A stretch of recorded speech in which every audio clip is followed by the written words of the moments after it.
Conseiller en évolution professionnelle. Pour ceux-là qui ne sont pas en chômage, c'est-à-dire vous êtes en CDI ou entrepreneur ou auto-entrepreneur, vous voulez faire une formation, c'est souvent difficile pour vous de vous faire accompagner par France Travail. À France Travail, on accompagne ceux qui sont en chômage. Si vous n'êtes pas inscrit comme chômeur, vous ne pouvez pas bénéficier d'un accompagnement. Donc, le conseiller en évolution professionnelle est fait pour ceux-là qui sont en CDI, qui sont auto-entrepreneurs ou qui sont entrepreneurs et ils veulent soit faire une reconversion professionnelle, soit faire une formation professionnelle. Lors de votre première approche avec votre conseiller en évolution professionnelle, l'entretien peut durer à peu près 1h30. Vous allez aborder plusieurs sujets, surtout le sujet de votre reconversion professionnelle ou de votre formation. Vous allez aborder tous les atouts du métier que vous voulez faire. Vous allez vous étaler sur les métiers, le métier, la profession que vous voulez faire ou la formation que vous voulez faire ou la reconversion que vous voulez faire. Il va vous poser tout un tas de questions de comment et de pourquoi, quelles sont les démarches que vous avez déjà faites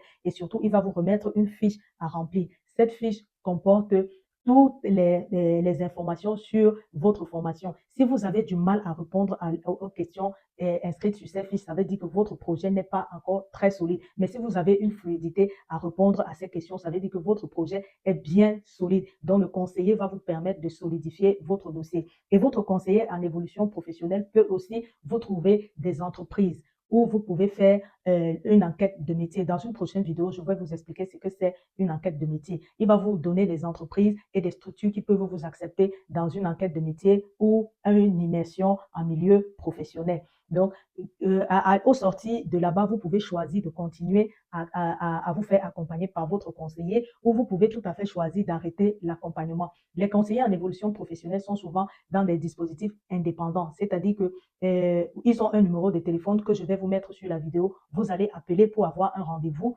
et ils vont trouver dans votre ville un dispositif indépendant qui traite avec leur structure. Ils vont vous prendre un rendez-vous là-bas. Vous allez vous rendre avec tous vos documents. Je vous conseille d'amener votre CV, une lettre de motivation pour pouvoir travailler dessus avec votre conseiller en évolution professionnelle. Donc, au sortir de cet entretien, vous serez situé. Est-ce que mon projet est vraiment viable? Est-ce que ma reconversion que je veux faire est vraiment viable? Quels sont les moyens de financement? Vous allez éplucher avec votre conseiller les moyens de financement parce qu'on sait que quand vous êtes en CDI ou vous êtes auto-entrepreneur, vous avez des difficultés souvent à trouver un financement quand vous voulez faire une formation. Donc, avec votre conseiller en évolution professionnelle, vous allez aborder tous ces sujets. Elle va vous aider à trouver le financement en tant qu'auto-entrepreneur ou en tant que salarié pour financer votre formation.